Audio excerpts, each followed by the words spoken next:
factor de resistencia a rodamiento, la relación entre la resistencia a rodamiento y el peso bruto del vehículo. Esta es otra cosa. Complementando o finalizando, la primera fuerza que se opone al movimiento es esta, resistencia a rodamiento, que es igual a 2% del peso bruto del vehículo más el 0,6% del peso bruto del vehículo por cada centímetro de hundimiento, por H, cada centímetro de hundimiento. No sé si se ha entendido, ¿hay alguna pregunta?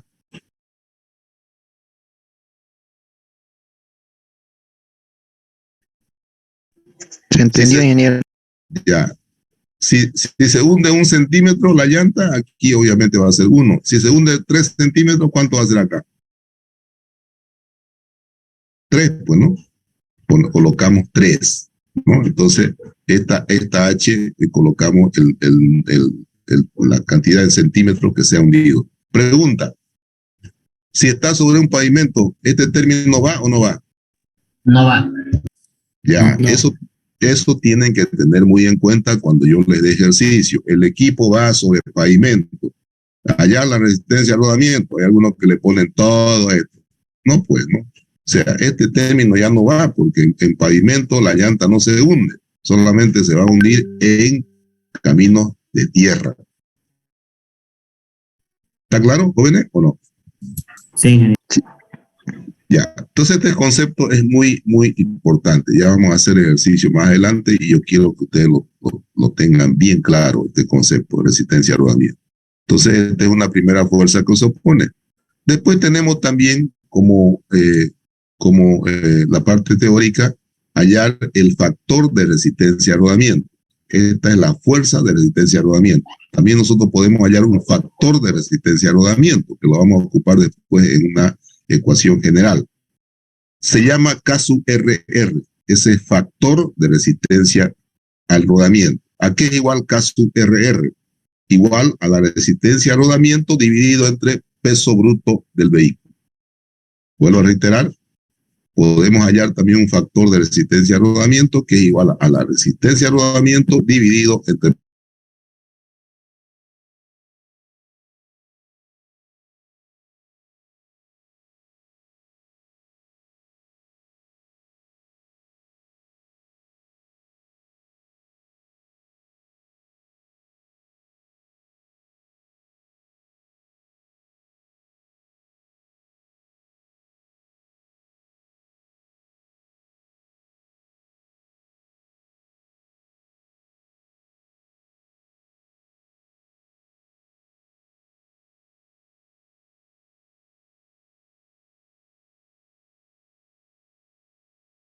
este coeficiente o factor de resistencia al rodamiento. Generalmente lo consolidamos como kilogramos por tonelada, ¿no?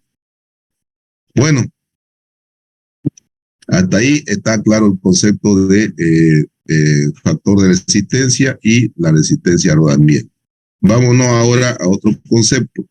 El hundimiento del neumático, ¿no? Para saber este H, el hundimiento del neumático depende de la capacidad de carga del suelo, es decir, depende de la capacidad portante. Si tiene un CBR bueno, el hundimiento va a ser mayor o menor si tiene un CBR menor. En otras palabras, si tiene un CBR mayor, ¿el hundimiento va a ser menor o mayor? Menor porque el suelo tiene mayor capacidad portante. Claro, ¿no? Entonces tiene una buena capacidad portante. Entonces, si hay una buena compactación y por lo tanto una buena densidad y un buen CBR, el hundimiento va a ser menor. Por eso es que en carpeta o en pavimento esto es cero, ¿no? No hay hundimiento, ¿no? Entonces, así como de la superficie de contacto del sistema de rodado, la presión de contacto se puede determinar de la siguiente manera. ¿Cuál es la presión de contacto entre el vehículo y esa superficie por la cual está circulando? La presión de contacto va a ser igual al peso bruto del vehículo, fuerza sobre área, ¿no? Presión aquí es igual, fuerza sobre área. Bueno, en este caso, ¿cuál es la fuerza que está actuando sobre ese camino? Es la fuerza del peso del vehículo. Entonces, peso bruto del vehículo dividido entre el área total de contacto de las llantas con el suelo. Si el vehículo tiene, a ver, 2 y 2, 6, 4, si el vehículo tiene 6 llantas, ¿cuántas van a ser las áreas de contacto con el suelo? 6. 6. Si el vehículo tiene 4 llantas, las áreas de contacto van a ser 4, ¿no? Entonces se divide el peso bruto del vehículo dividido entre todas esas áreas de contacto. Y ahí me sale la presión de contacto. P sub C es la presión de contacto del suelo con el equipo. S sub C, área de contacto del sistema de rodado. Al decir sistema de rodado me está diciendo de todas las llantas, ¿no? Con el suelo, llamado C. Capacidad de soporte del suelo, ¿no? Si llamamos C a la capacidad de soporte del suelo, si P sub C menor a C, no hay hundimiento. Es decir, si la presión que ejercemos con ese vehículo es menor a la capacidad portante, obviamente no va a haber hundimiento, lo que hemos visto ahorita, en este momento. Si la presión ejercida por el vehículo es igual a la capacidad portante, no hay hundimiento también. Pero si la presión ejercida por el vehículo es mayor a la capacidad portante del suelo, se produce el hundimiento. Esto está claro, ¿no? Entonces aquí ya vamos a hacer un trabajo numérico. Vamos a considerar que tenemos una carga o un peso bruto del vehículo más la carga, 1000 kilogramos, ¿no? Y está jalando este señor de acá, este vehículo. Entonces nosotros decimos que el peso, la resistencia a rodamiento, esta resistencia a rodamiento es igual al, ¿cuánto era la resistencia a rodamiento? Aquí era igual 2% del peso bruto del vehículo, ¿no? Para este vehículo de 1000 kilogramos, ¿cuánto va a ser su resistencia a rodamiento? 20. 20, bueno, 20 kilogramos, ¿no? 20 kilogramos por cada tonelada. 2% de 1000, ¿cuánto es? 20. 20. Entonces, 20 kilogramos va a ser su resistencia para un peso bruto de 1000 kilos. En otra palabra, la resistencia a rodamiento es 20 kilogramos por tonelada. ¿Quedó claro, jóvenes, o no?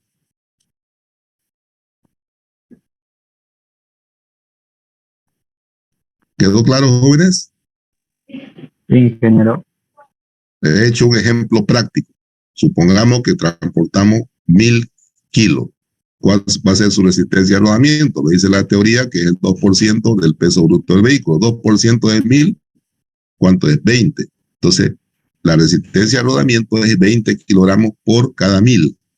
Entonces, 20 kilogramos por tonelada. Entonces, este dato ustedes lo pueden asumir para efecto de cálculo. 20 kilogramos por tonelada, esa es la resistencia al rodamiento. Bueno, para el caso de equipos con sistema de rodado de cadena, es decir, aquellos equipos que no son con llantas, ¿no? Que son con cadena, se ha determinado que el factor de resistencia al rodamiento está en el orden de 55 kilogramos por tonelada. Aquí, para los de cadena, aumenta a 55 kilogramos por tonelada. ¿Por qué eso? ¿Quién me puede decir?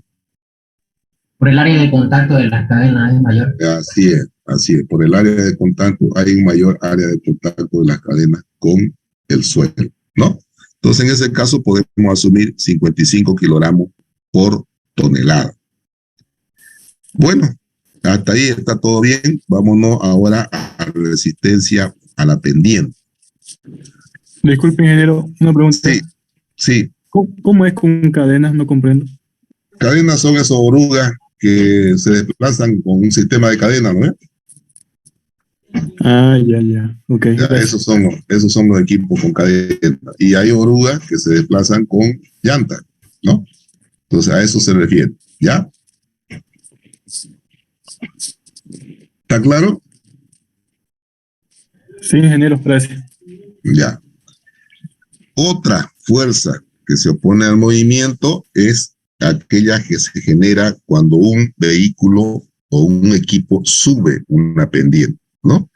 Y fíjense, aquí lo he esquematizado yo de la siguiente manera. Aquí está el vehículo subiendo, física 1, ¿no? Ni siquiera vamos a considerar otra física más complicada. Física 1. Peso del vehículo. Aquí está. Peso del vehículo.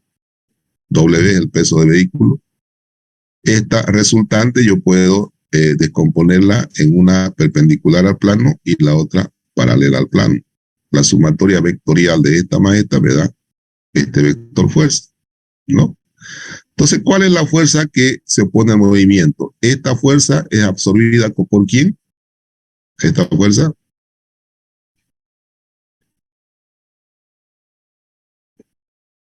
¿Por quién es absorbida esta fuerza? Esta de acá. ¿Por el suelo? Por el plano, pues, ¿no? Por el suelo, por el plano donde se desplaza ese vehículo. En cambio, esta no es absorbida por nadie. Se opone al movimiento del vehículo que va hacia arriba. Fíjense que se opone. Entonces, esta fuerza o esta componente del peso constituye la resistencia a la pendiente. ¿Está claro o no está claro? Sí. Ya, entonces esa es la fuerza que se opone al movimiento y se llama resistencia a la pendiente.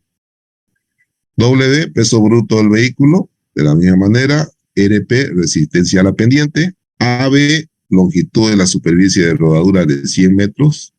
Vamos a considerar que esto tenga 100 metros.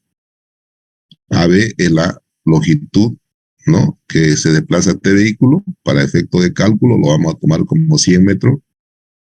AC, elevación de 1 metro. Esto es AC, elevación de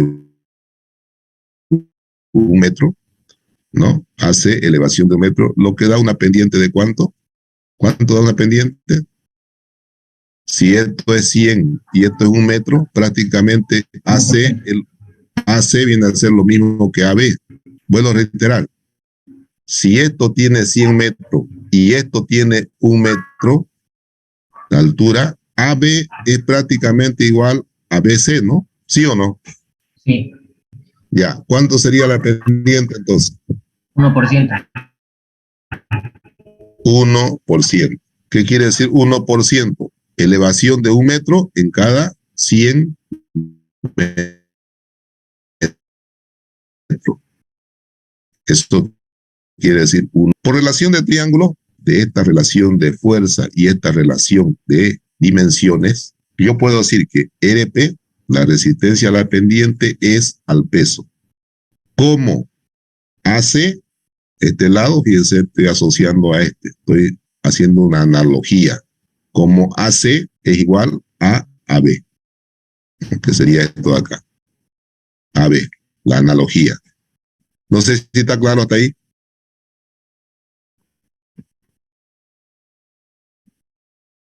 ¿Saben hacer relación de triángulo, no? ¿Sí? Bueno, literal, esta fuerza, resistencia a la pendiente, en este esquema, relaciono con mi peso. Y aquí busco su equivalente. ¿Cuál es su equivalente a resistencia a la pendiente? AC. AC es a AB. ¿No? Y de aquí despejo resistencia a la pendiente. Este pasa a multiplicar y me queda W por AC sobre A sobre BC. AB hemos dicho que es igual a BC. AB es igual a BC. ¿No? Ponemos sus valores. ¿Cuánto es el peso?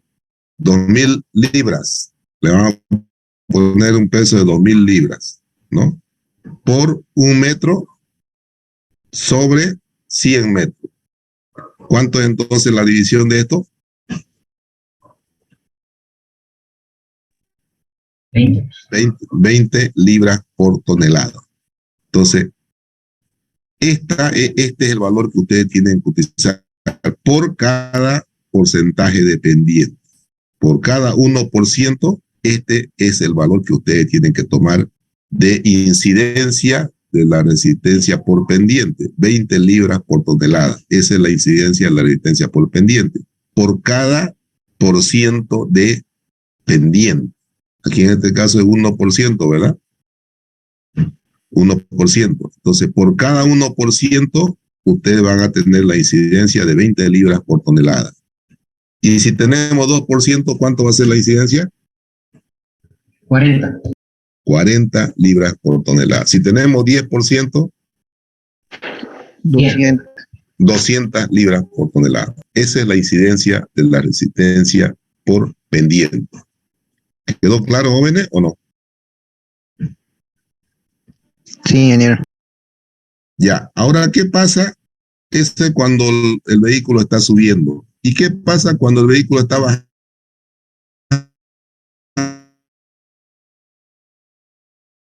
Ahí recién acelera, pues entonces ahí no se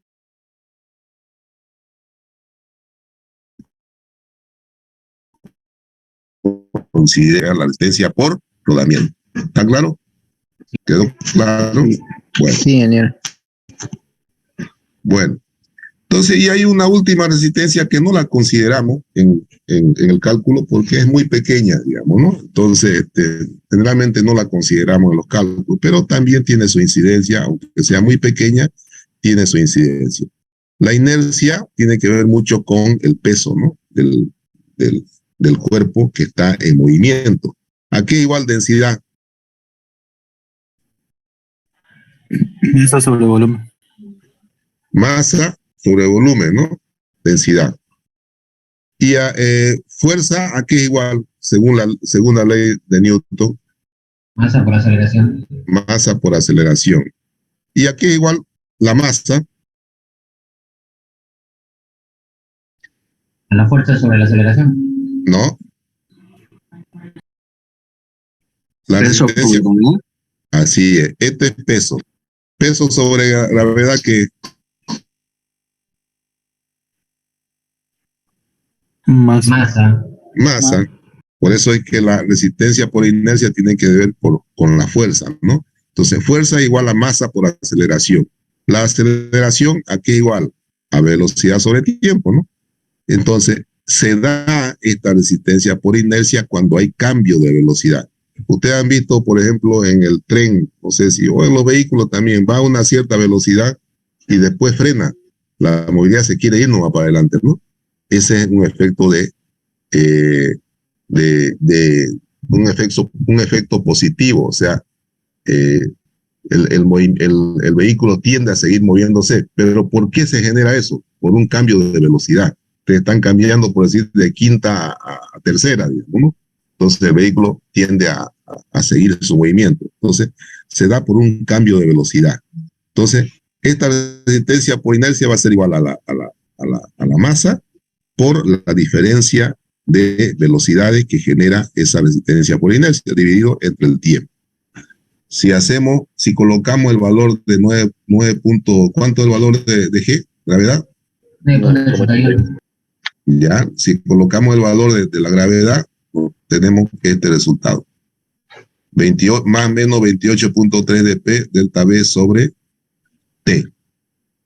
¿Ya? Delta V sobre T. Y ustedes dirán, ¿de dónde sale este 28? ¿De dónde sale ese 28? Factor de conversión. Las conversiones, ¿no? Dice, tomando P en toneladas, ahí está, P en toneladas, delta V en kilómetros por hora y T en segundo, dice, ¿no? Tenemos esta fórmula, ¿no? Entonces de ahí sale de convertir unidades. ¿Y por qué tiene el más menos? Por si acelera o desacelera. Claro, aquí está la explicación. El doble signo debe ser interpretado como positivo cuando la diferencia de velocidades V2 menos V1 es mayor a cero, ¿no? Y negativo cuando hay una desaceleración, delta V menor a cero. Quiere decir que este va a ser mayor que el otro, ¿no? Entonces, esa es la explicación del doble signo. Entonces, tenemos la expresión también para calcular resistencia por inercia. Eso no, generalmente no lo colocamos en el cálculo de ejercicio porque es muy pequeño. Entonces, pero también para que ustedes sepan que hay una resistencia por inercia, ¿no? ¿Está claro hasta ahí, jóvenes, o no? Sí, ingeniero. Sí, ingeniero. Está bien. En la Estudio de, resistencia por pendiente, ingeniero, vamos a usar 10 kilos, supongo, ¿no? En vez de 20 libras. claro, 10 kilos también puede poner aproximadamente, ¿no? ¿A cuánto libra es un kilo? 0.454. Miércoles, están bien, ¿no? Sí, así es.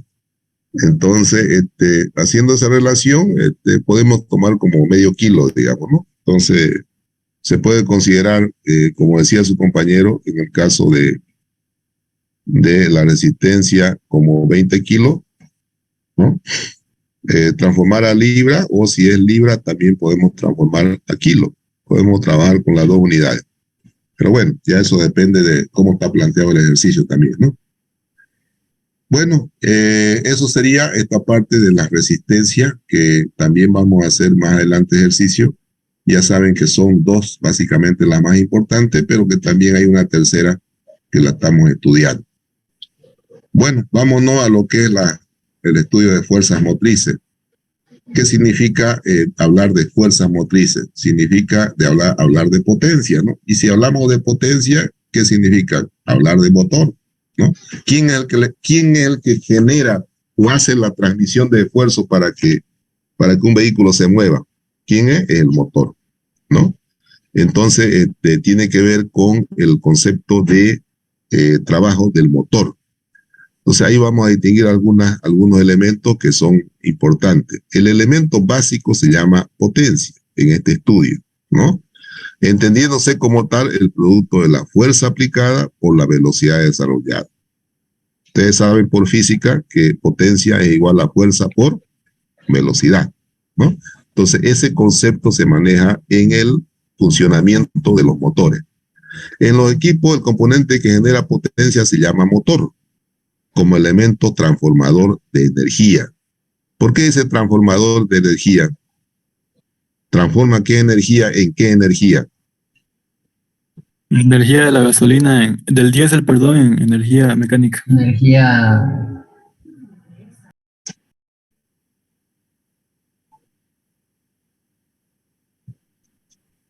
mecánica. ¿Mecánica? ¿O qué?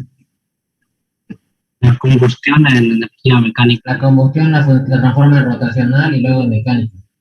Ya, están por ahí. De una energía de combustión la transforma en una energía cinética. Porque la cinética es la ciencia que estudia el movimiento de los cuerpos, ¿no? Entonces, ese es el concepto más claro. De una energía de combustión la transforma en una energía cinética. ¿Ya? Entonces, ¿qué es el concepto de motor? Motor es un equipo, es aquel que actúa como transformador de energía. Tal es el caso de un motor de combustión, ahí está, que transforma la energía emergente del proceso de combustión, combustible. ¿Cuál es el proceso de combustión? Cuando nosotros le echamos combustible, sumado el oxígeno, más el calor, eso genera la combustión en energía cinética.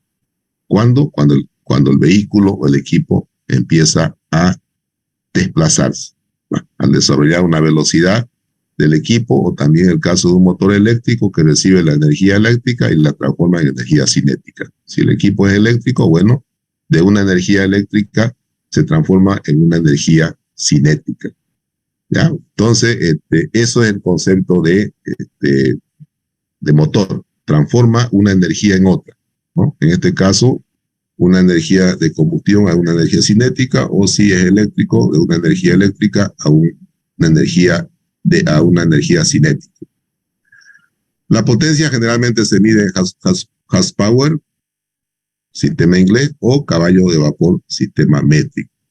¿Cuál es la relación? Si viene la potencia en una u otra de estas unidades, ustedes van a tener que convertir, y la relación es esta. Un horsepower o HP, también que lo nombramos, no es hormigón pretensado, se lo aclaro, ¿no? Porque ustedes dicen HP, ¿no? Cuando es hormigón pretensado.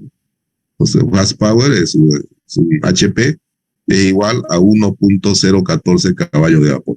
Esa es la relación. Un HP es igual a 1.014 caballos de vapor. Ahí tienen el parámetro para que ustedes puedan convertir en determinado momento cuando tengan que realizar un ejercicio, ¿no?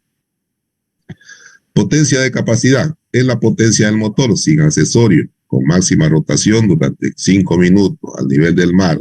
Es una definición esto, ¿no? De potencia, ¿ya? Que no tiene mayor importancia para nosotros. Esto es importante. Potencia de desempeño o potencia útil. Esto es importante para que ustedes lo sepan, cómo se genera el esfuerzo hasta llegar a las ruedas, ¿no? Entonces vamos a describir un poquito esta parte. Vamos a leer y vamos a ir interpretando. La potencia de desempeño o potencia útil se mide a la salida del cigüeñal del motor. ¿Qué es el cigüeñal del motor? Está sujetado a la biela. El eje de la que suelta la biela. Ya, y es el transmisor, ¿no? De movimiento hacia un sistema, y ese sistema va a la rueda, sistema de transmisión. Ese es el cigüeñal, que es un sinfín, ¿no? Es un sinfín que actúa de esa manera, de transmisor.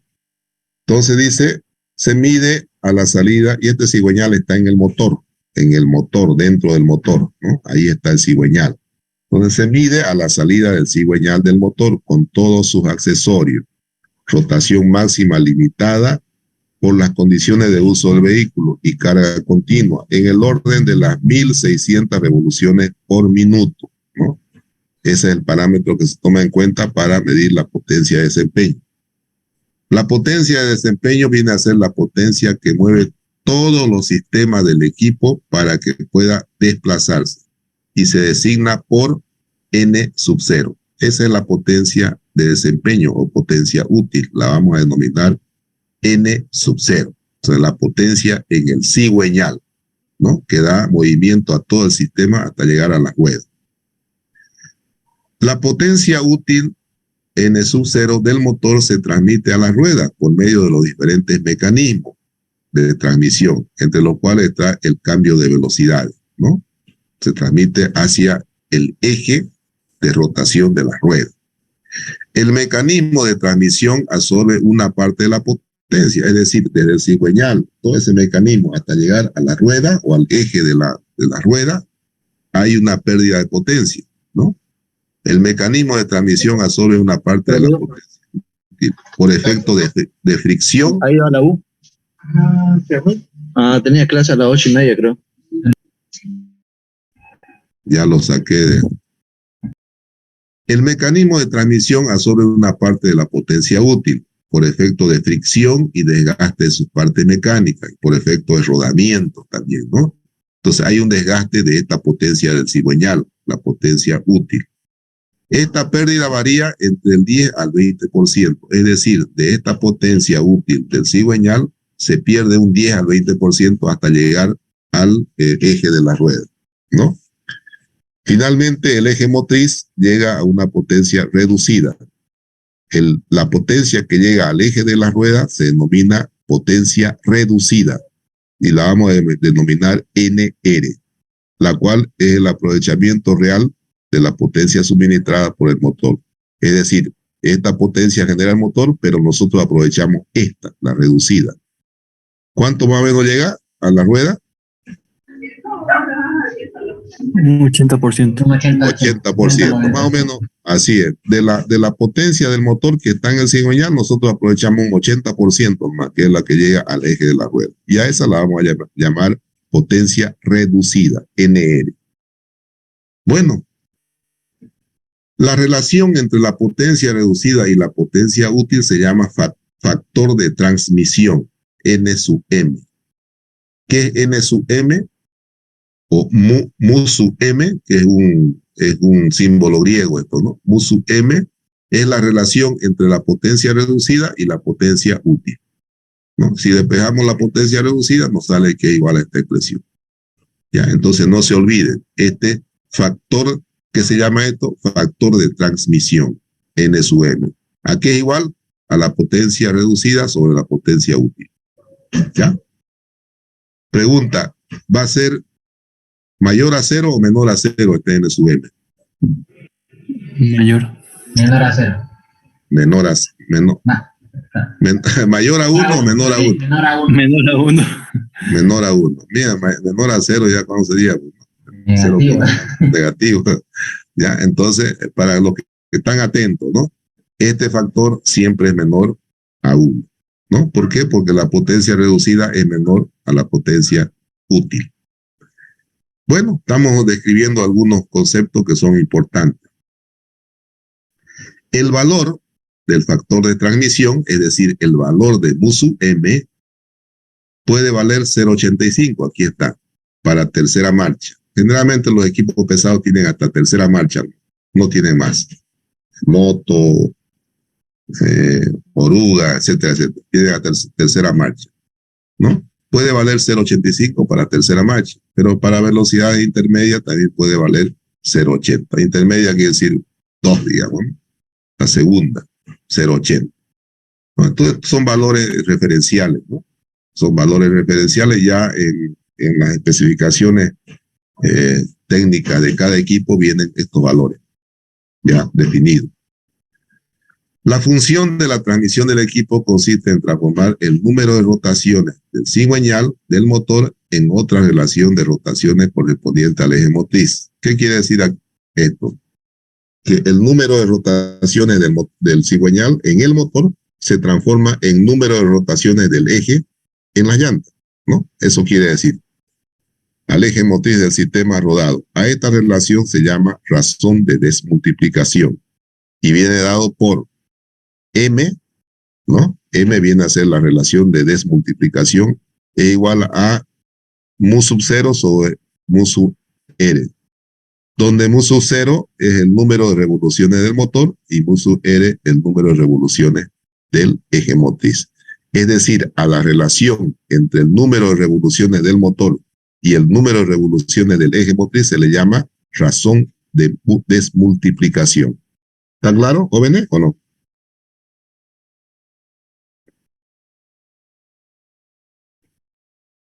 Sí, ingeniero. Bueno, está claro, ¿no? Sí. Vuelvo a reiterar, por si acaso. La relación entre el número de revoluciones del motor y el número de revoluciones del eje motriz, a eso se llama razón de desmultiplicación, que se lo designa como M. ¿Ya? A una potencia constante, los esfuerzos de tracción aplicados al eje motriz del equipo van a depender directamente de la razón de desmultiplicación, determinada por cada velocidad de circulación, ¿no? Está haciendo referencia a él. Pero matemáticamente ya saben qué es, ¿no? Determinación del esfuerzo motriz del equipo, RIMPUL. Esto es importantísimo y vamos a hacer bastante ejercicio en esto. ¿A qué se llama RIMPUL? Se llama al esfuerzo motriz del equipo. Ya van a ver qué es. El esfuerzo motriz, ¿qué quiere decir? El esfuerzo del motor, ¿no? De una rueda motriz, ¿no? El esfuerzo motriz aplicado a una rueda motriz puede representarse por un par cuyo brazo de palanca es el radio de la rueda, medido a partir del punto de contacto con el suelo. Aplicando la fórmula de potencia se tiene. Aquí está la figurita, miren. Entonces, el esfuerzo que hace el motor para que este vehículo inicie su movimiento se lo puede conceptualizar a partir de un par de fuerzas, generando un momento. Este viene a ser la fuerza del motor, ¿no? Que trata de jalar al vehículo, y esta fuerza viene a ser la fuerza, básicamente la fuerza de adherencia. Entonces se lo idealiza como un par de fuerzas, ¿no? Y al idealizar como un par de fuerzas separado una distancia d, esto genera un momento, ¿no? Entonces, a través de este momento se genera el esfuerzo del motor en este eje motriz. ¿Cuál es la distancia entre fuerzas?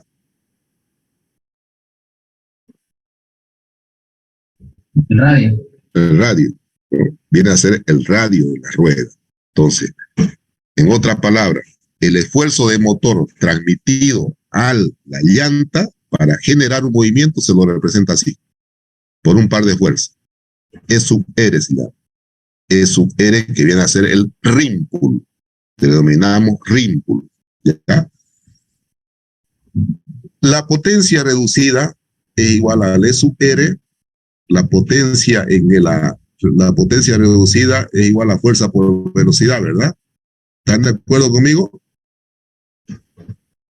La potencia es igual a fuerza por velocidad. ¿Están de acuerdo conmigo o no? Sí. Ya. La potencia reducida, la potencia en el eje de la rueda va a ser igual a la fuerza generada en ese eje por la velocidad. ¿Cuál es la fuerza generada en ese eje? Aquí está, es su R, el RIMPUL. Este es el eje. ¿no? Ahí se genera este SUR. Y este es el mismo valor, que tiene que ver con la adherencia en el suelo. Entonces se genera este par de fuerzas, llamado SUR, a fuerza. Entonces, B viene a ser la velocidad a la cual nosotros vamos a calcular esa potencia. Si el vehículo está en reposo, ¿cuánto vale la velocidad? La potencia, perdón. Si el vehículo está en reposo, ¿cuánto vale la potencia? Cero. Cero. Cuando empieza a entrar en movimiento, ahí ya podemos calcular la potencia, ¿no? Reducida. Entonces, esta es la potencia reducida útil disponible en el eje. Aquí igual el rímpulo, esta fuerza o este par de fuerzas, que se representa por E sub R. El rímpulo, ¿no? Es igual a 200.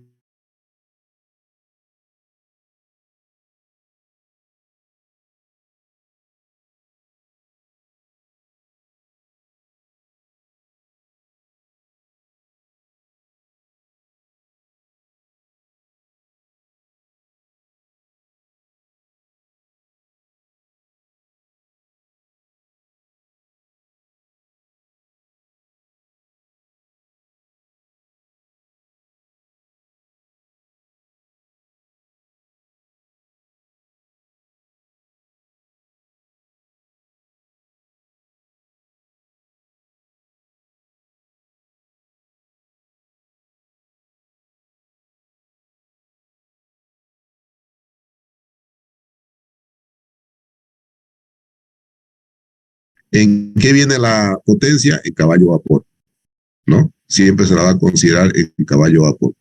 Potencia en caballo vapor. Y N sub M es un coeficiente, ¿no? Que puede valer 0,85 o 0,80. ¿Está claro, jóvenes, o no? Sí, claro. ¿Quedó claro todo? Sí, sí, ingeniero. Ya. La próxima clase vamos a hacer ejercicio, ¿ya? Y vamos a entrar un poco al concepto de adherencia, ¿ya? Y con eso vamos a ir terminando la unidad 1 y le voy a dar varios ejercicios.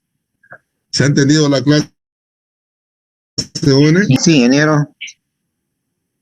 Ya. La verdad que, bueno, también yo a veces no me organizo bien, ¿no? No le he hecho la clase todavía. Mañana, el sábado, la voy a hacer la clase de maquinaria, pero este material se lo voy mandando al WhatsApp para que ustedes lo vayan teniendo y repasando, ¿ya? Excelente, ingeniero. Ya. Otra, tenía que presentarme el práctico el día lunes, ¿no? ¿Sí o no? No dio fecha. Ajá, no dio fecha. Ya, a ver, ¿cuándo quieren presentar? Entonces, la otra pregunta.